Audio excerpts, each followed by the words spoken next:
need someone to officially take care of the clocks, because they're always different. This clock is 2 minutes fast. That one is 3 minutes. That's 2.5 minutes fast. For some people.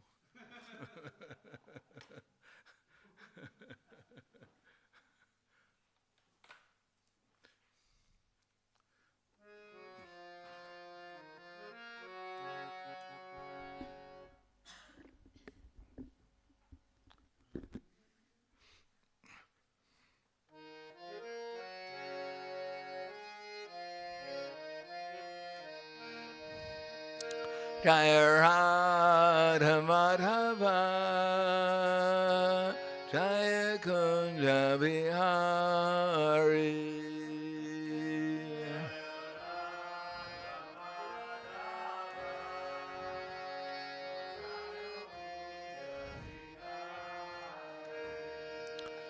Jaya Radha Madhava Jaya Kunja Bihari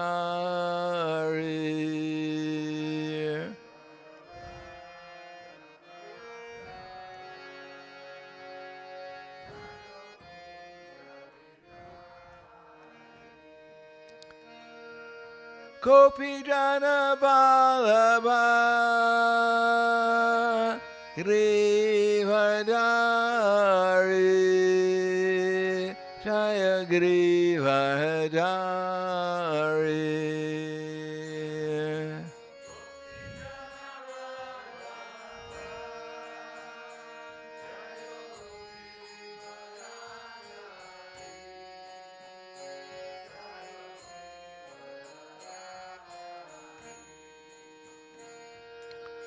Gopi Jana Vallabha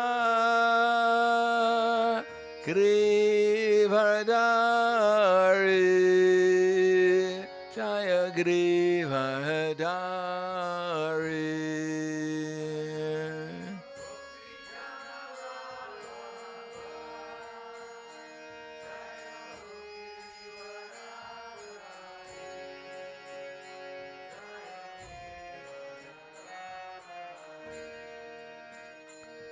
Yasodhanandana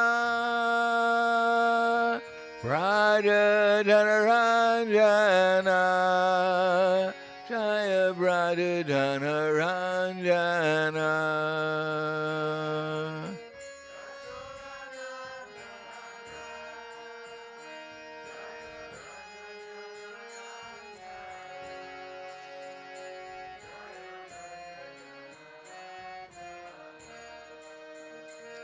Yasodhanandana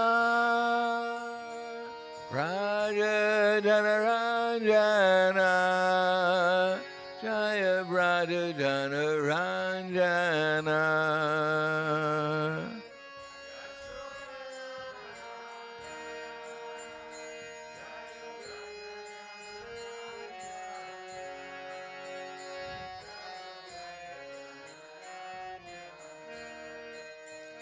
Yamuna Tiravarachari Jaya Kunja Bihari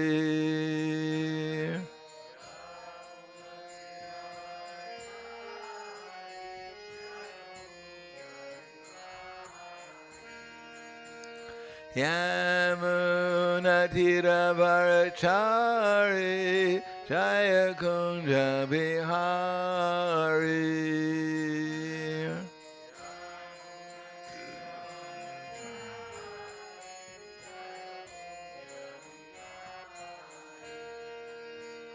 Radha Madhava Jaya Kunja Bihari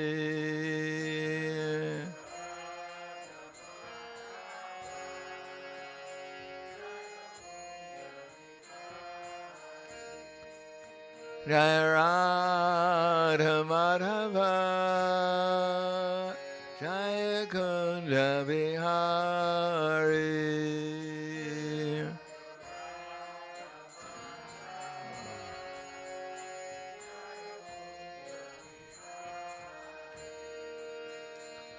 Gopijana Ballabha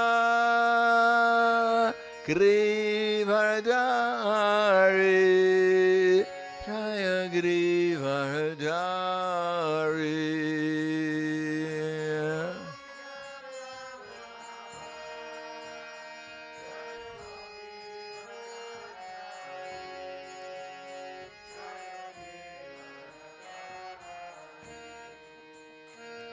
Gopijana Ballabha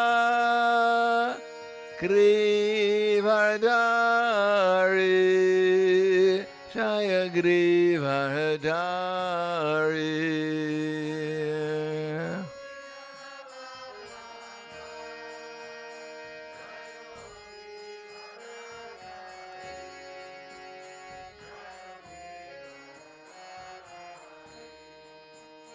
Yasodanandana Prahladananda Jaya Prahladananda.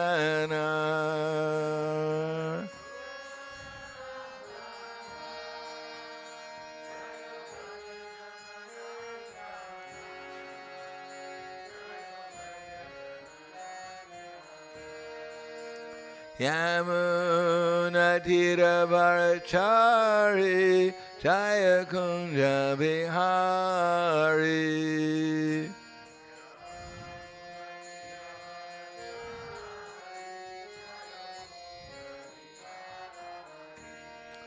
Yamunatira Varachari Jaya Kunja Bihari.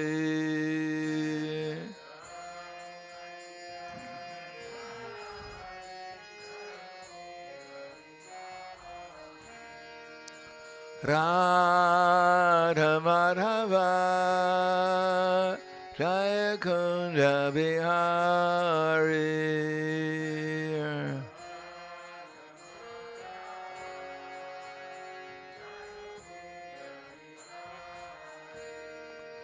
Jaya Radha Madhava Jaya Kunja Bihari.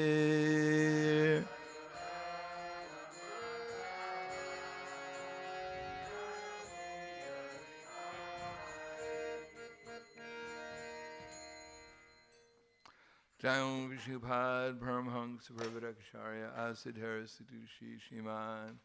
His Divine Grace Shalasi Bhaktivedanta Swami Raj Srila Prabhupada Ki Jai.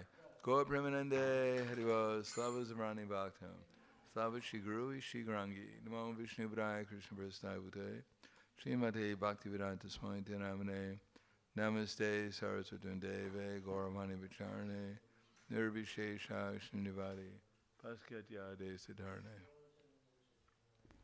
Om Agyanantimanandasya Garanjana Stalakaya Chaksur Militam Yena Tasmai Shri Gurave Namaha Shri Chaitanya Manobhishtam Stapitam Yena Bhutale Swayam Rupa Kadamayam Tadati Swapadantikam Vandeham Shri Guru Shri Yuta Padakamalam Shri Guru Vaishnavam Scha Shri Rupam Sagrajatam Sahagana Raghunatam Vitam Tam Sajivam Sadvaitam Savadutam Vrijana Saitam Krishna Chaitanya Devam Shri Radha Krishna Padan Sahagana Lalita Shri Visakans Vitam Scha Hey Krishna Karna Sindhu Dinabandho Jagatpate Gopesha Gopika Kanta Radha Kanta Namostute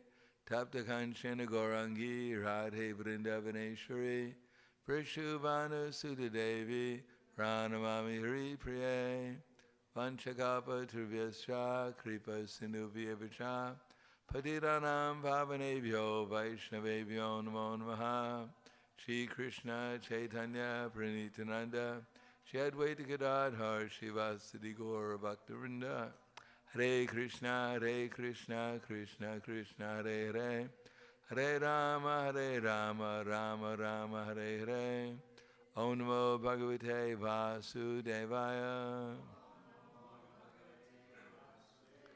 Om Namo Bhagavate Vasudevaya. Om Namo Bhagavate Vasudevaya. Srimad-Bhagavatam, Canto 10, Chapter 8.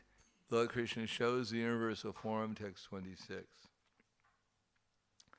Kalena Pena Rajashe Rama Krishnascha Gokule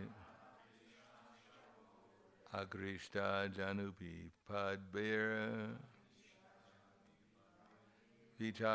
Vichakramatur Anjasa Kalena Pena Rajashe Rama Krishnascha Gokule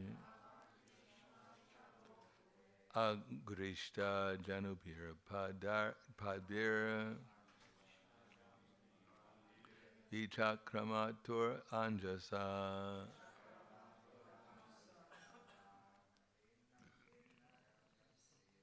Lena Rajarshe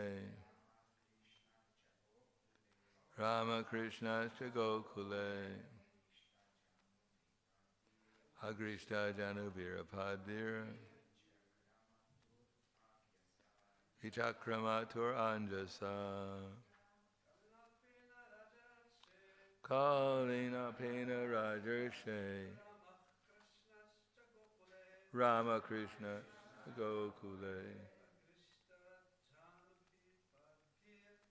Krishna Janubhira Padbira Vichakramatur Anjasa Rajarshe Rama Krishna Gokule Agrishna Janubhira Padbira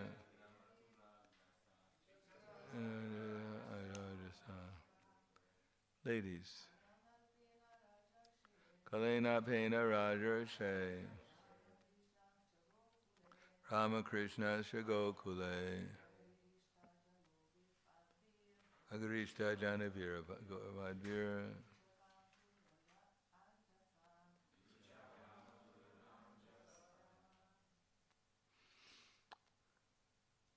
Kalena Alpena. Has anyone ever heard that before?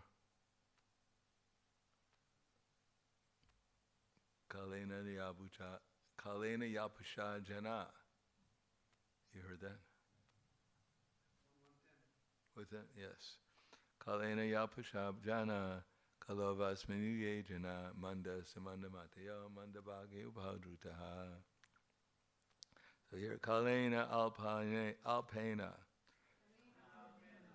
Within a very short time. Rajarshe, O King Maharaj Parikshit, Ramakrishna, Cha, both Rama and Krishna, Gokule, in the village of Gokula,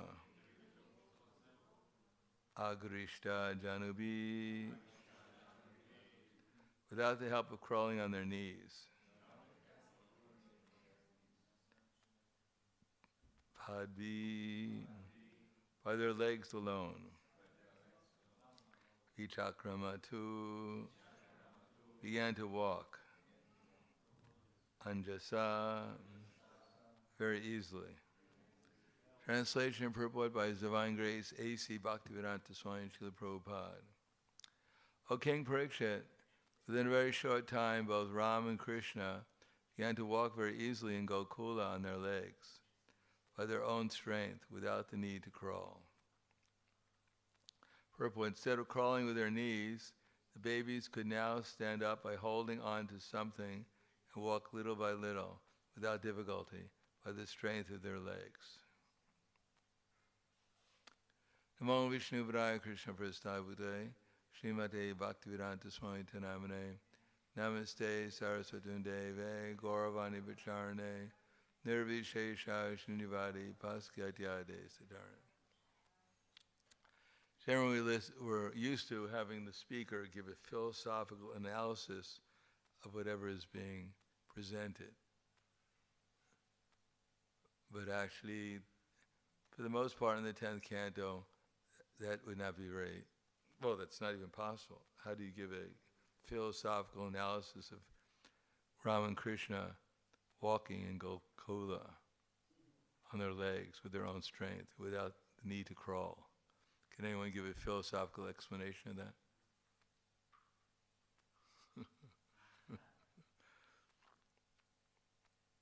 So these pastimes are meant for liberated souls.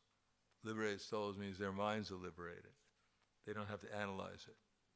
Because when they hear it, they're actually there, witnessing it in ecstasy.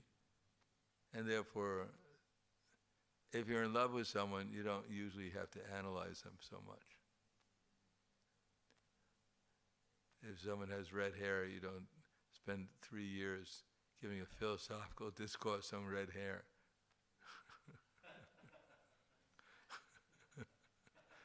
You just appreciate that they have red hair, whatever. So similarly, 10th canto is all about Krishna. Krishna is sufficient. As Krishna says, one who understands me is said to be the knower of everything. So we don't really have to know more than Krishna. And Rama is also an expansion of Krishna, plenary expansion. So what we should be able to do is, after hearing this, we should be able to repeat it. That means we actually heard it. In other words, to try to even the other verses, try to explain them when we haven't even heard, we haven't paid enough attention to even remember what we heard, means that the speaker stands up or sits here and he gives or she gives a philosophical discourse and no one knows what he's talking about because they don't know what it's referring to. And at the end of the class, everyone walks away and says, it's time for prasadam at least.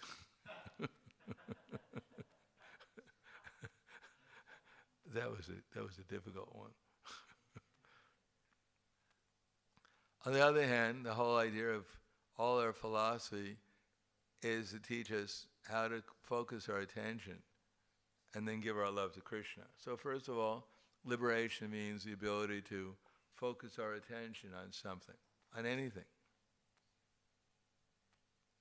Generally, our minds are being tossed around by everything we see, smell, hear, taste, and touch. It just reminds us of innumerable tastes, smells, touches that we've had in the past, and our mind just revolves around infinite remembrances, consciously or unconsciously, from the past. And therefore, there's no question of paying attention to anything. In other words, the conditioned soul in the material world is more or less sleepwalking. Because we're not really paying attention to anything. Anything in particular. And therefore, when we try to concentrate our minds, it's very painful at first, as Krishna says in Bhagavad Gita. Does anyone know the verse? Yad agre. Yes? In English. Okay, in English.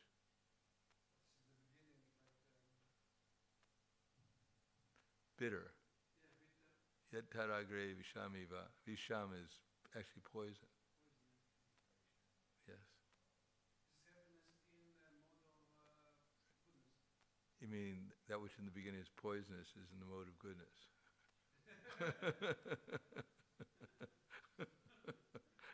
Strange philosophy. Yad taragre vishamiva parinami ritopamam amrita.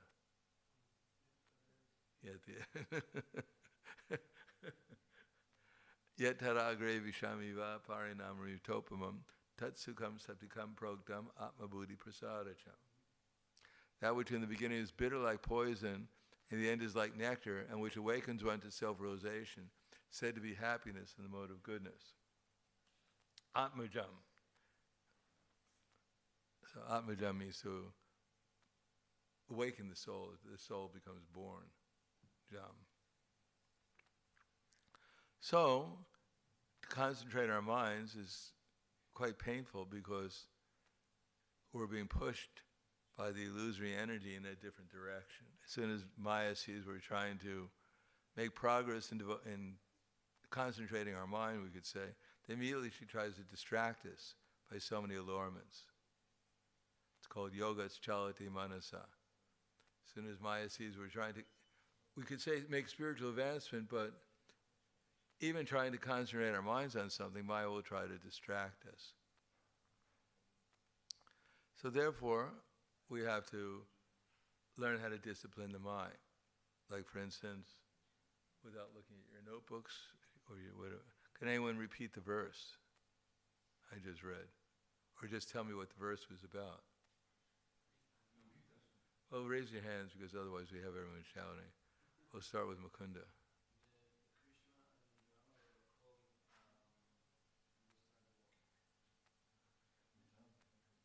Yes, that's true.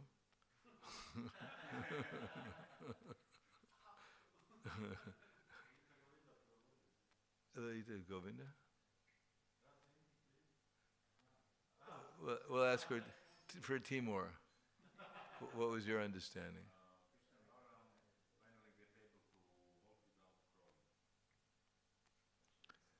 Okay, anyone else can add anything to it?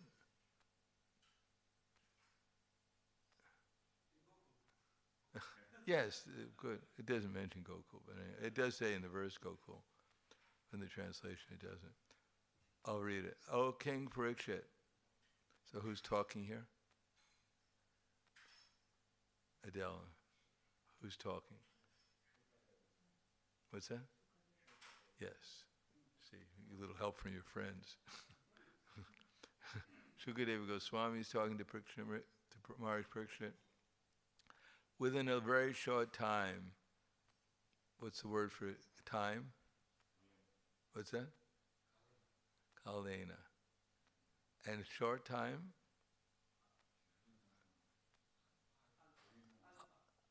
Alpena. Yeah, Alpena.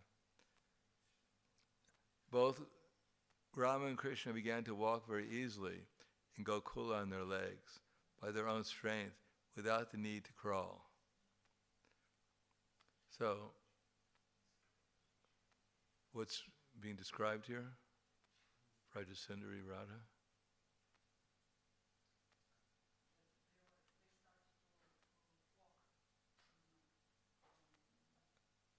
And what's significant about their walking?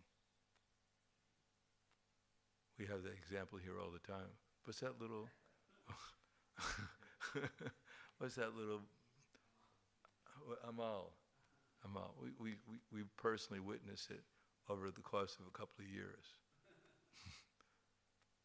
We have this other little boy, what's his name? The Indian boy? What is that?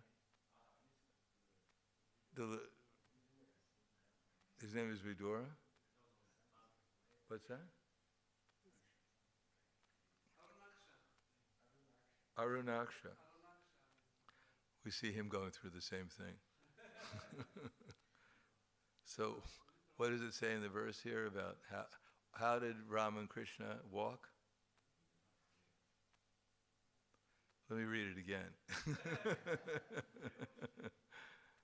O King Parikshit, within a very short time, both Rama and Krishna began to walk very easily in Gokul on their legs by their own strength without the need to crawl. In other words, we can see just Amal, is that his name? Amal Arandaksha. So Amal now, for a while there, for a year, actually a couple of years, he was like trying to walk, he was really getting frustrated, trying to walk. What's that? He was trying to walk, and he'd always hang on to the railing there of the altar, trying to get things, because the whole reason they want to walk is they can grab something and grab something. And now he's running around to our detriment. sometimes. Now he's running around exploring everything, including he's wanted to be the Pujari here a couple of times.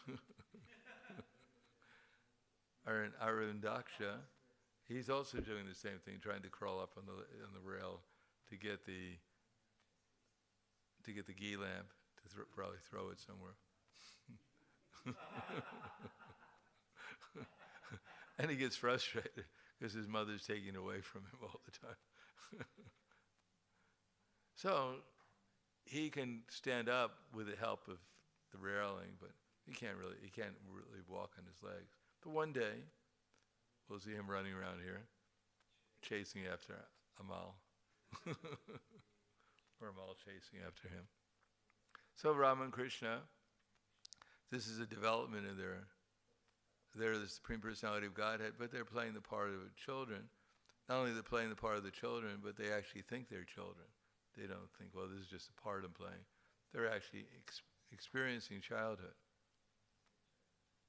And now they can run around on their own legs. And it only took a short period of time. Krishna learns, and Rama, they learn quite quickly.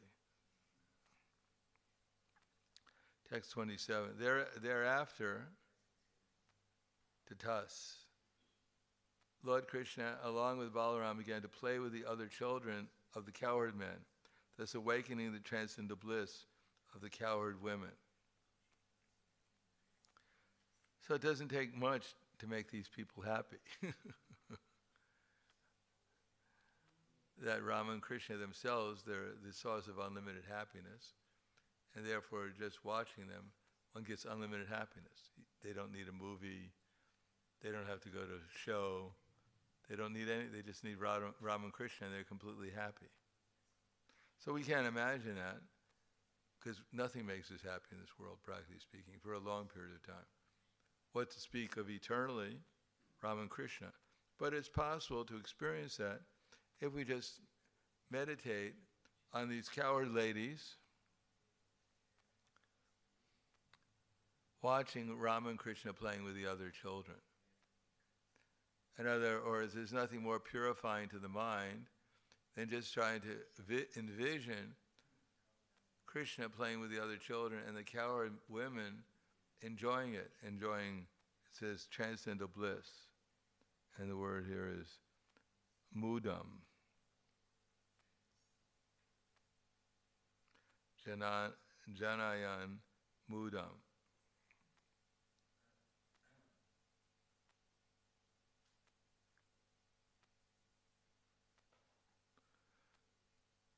Just try to, even more ecstatic than just experiencing Krishna's and Balaram's playing with the children ourselves. Here it mentions that if we try to experience the happiness that these cowherd women are experiencing, we'll get even more happiness from that. Because that includes Rama and Krishna and the cowherd boys and everyone else in their happiness. And we can understand that just by imagining, I'm not saying that we're concocting it because this is bona fide scripture.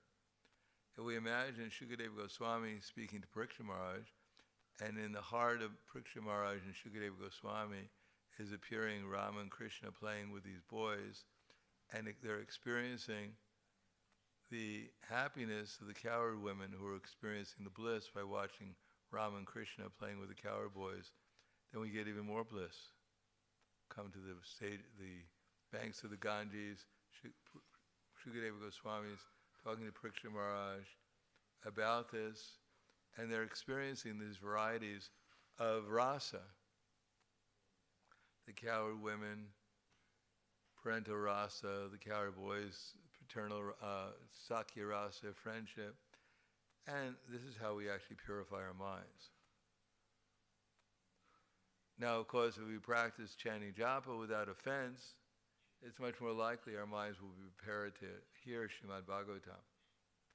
On the other hand, if we hear srimad-bhagavatam with rapt attention, and rapt attention obviously means that we pay attention, at least, but to speak of rapt attention, then our minds become somewhat purified. There can't be anything more purifying than think of Rama and Krishna, because they're the source of ecstatic bliss, and it's that ecstatic bliss, when we're present in ecstatic bliss, then Maya goes away. Our illusion goes away. And Rama, Krishna, they burn away the impurities in our minds. So we can actually see with our experience with our transcendental senses, rather than being covered. So it's the means and the goal, but then we have to pay attention. Without paying attention, and attention is a product of the intelligence, and intelligence and determination go together. So intelligence and determination allow the mind to become filled up with these thoughts. And when our minds are filled up with these thoughts, then we experience with our mind and senses transcendental ecstasy. The soul experiences ecstasy, which purifies the mind and the senses and the intelligence and eliminates the false ego, so that we can actually perceive reality much more closely. So there's nothing better than hearing these pastimes, but we have to hear them properly. One way is that we have to think, we have to at least recognize that this is reality. If we think it's just an ordinary story about two cowherd boys, Krishna and Balaram, then we're never going to really give it the thought, thinking, and what to speak of the feeling. One time Prabhupada was asked about how to chant the Hare Krishna mantra. So Prabhupada said you should chant with attention and then try to feel Krishna's presence.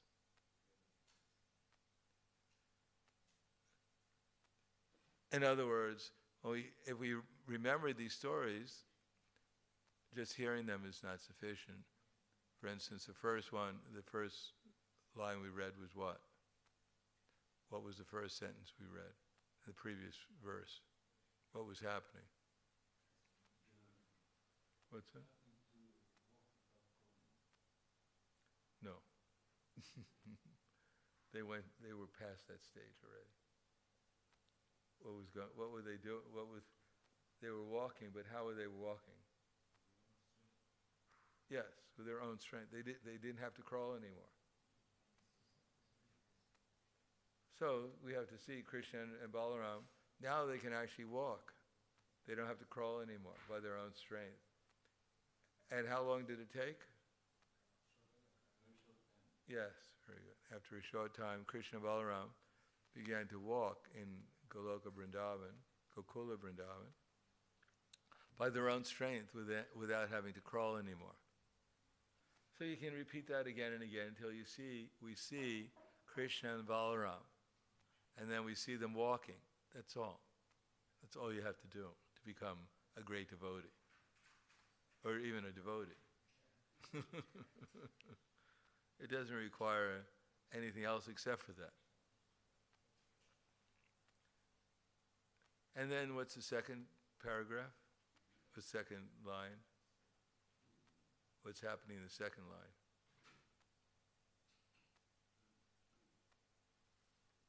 Oh, yeah, it's cheating. Yeah, cheating. What are you keeping you up there for? Okay. Anyone knows what happens in the second line? Yes, they begin to play with the other children. And what else goes on there?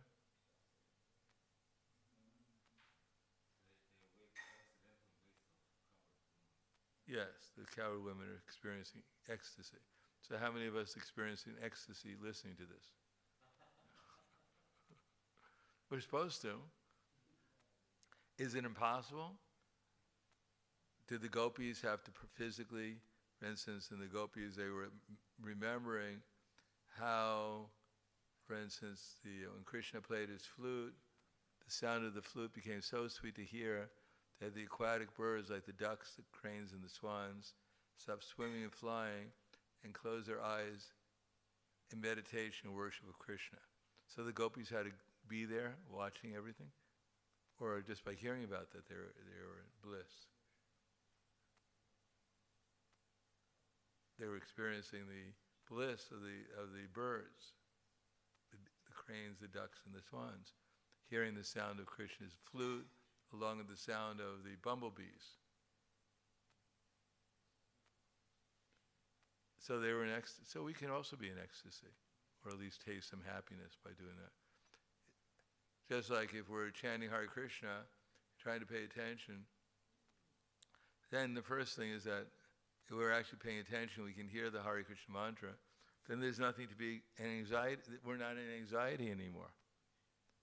Anxiety, why are we anxiety? Does anyone know why we're in anxiety? Since we've had some experience, we've been here since time immemorial, we might as well find out why we're in anxiety all the time. Does anyone know? What's that? And what is the mind doing? What's that? Goes all around, that's all right. If you're in Goloka Vrindavan, it goes all around, it would be fine. But what does it do? What are the two occupations of the mind? What's that? Yeah, hankering, lamenting. We're hankering for the future and lamenting about the past. Anyone ever experienced that? If only I could go back in my time machine, I could be perfect now. And hopefully I'll have a perfect material existence in the future by all my plans. So the mind is always thinking about the past, lamenting it could have been better, and hopefully hankering for the future, hoping it will be better. So what's the one thing the mind doesn't do? Well, some people's minds don't think about it. We're never in the present. We're never here. We're always someplace else, looking at the clock.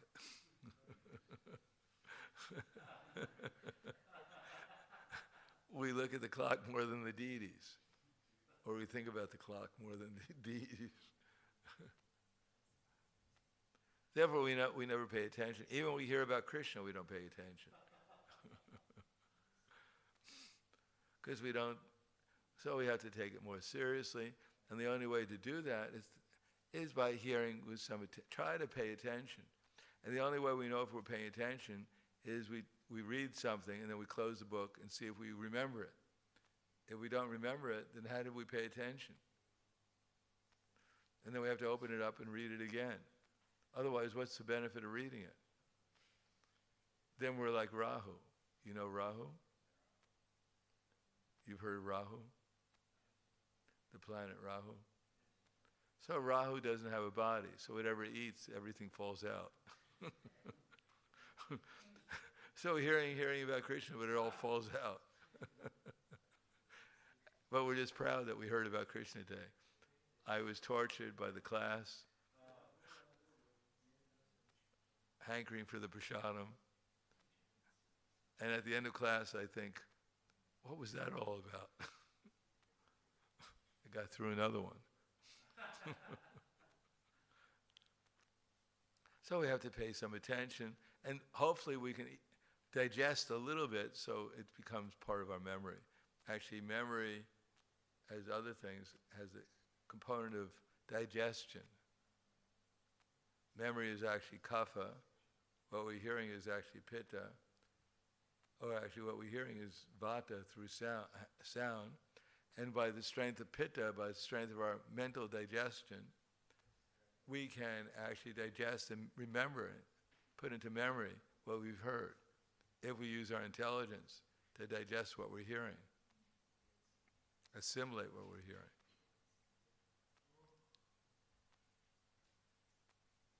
Now, if our tejas, if our fire of attention is not very great, then we have to utilize whatever we have. And then try to digest what we're hearing. Take it seriously. And if not, then we have to just go back and hear it again. And then finally, we'll be able to see, as like a movie within our heart, we'll see Krishna and Balaram standing up, and then we'll see them playing with the cowherd boyfriends, And we'll see the ladies, cowherd ladies, being ecstatic just watching Krishna and Balaram play with their boyfriends. And we'll be able to experience what it means to be in transcendence. Because that's all the gopis do. That's all the residents of Vrindavan do. That's all they do. The problem is that we do so many other things too. So at least when we have time to do it, then we should just do that. And I think, well, I got so many other things to do. But as Prabhupada writes, that actually good management in our lives is that one should organize one's life in such a way that throughout the 24 hours a day, one cannot help but think about Krishna. And the Lord's promise is that by doing that, we'll go back to Him. That's all we have to do. But we have so many other things to do. That's all right, but we should do them so that eventually we develop it. We should do them following the instructions of what we heard so that we develop a taste for hearing. Because if we follow the instructions, what we hear, and put them into practical action, also that's living in transcendence too. It's as good as hearing about Radha and Krishna. So I'll stop there. Thank you. Any questions? Master, repeat this analogy with memory and digestion. We have three elements, Vata, Pitta, and Kapha. Kapha is where everything's stored, like fat and things. So in the subtle platform, Kapha is where memory is stored. But what we're hearing generally, if we're trying through the process of hearing, that's conveyed by Vata, sound vibration. But it's Pitta, the fire, that digests the sound so we can assimilate it into Kapha, into our memory. So kapha is storage, hearing is vata, and attention is fire. Yes, assimilation, the power to assimilate what we're hearing, digest it. Therefore, we have to pay attention, kind of capture what we're hearing, and then try to assimilate, try to utilize our tejas. Tejas is illuminating, so it illuminates what we're hearing. May make it into a picture. We may be able to smell it, or touch it, or hear it, smell it, touch it, see it. So tejas is the power that illuminates, that allows our transcendental senses to experience these transcendental sound vibrations, which vibration is conveyed by air, which is vata, transcendental vata. Okay. Kuala Granthara Srimad-bhagavatam ki jai, Srila Prabhupada ki jai, Gaur Premanande.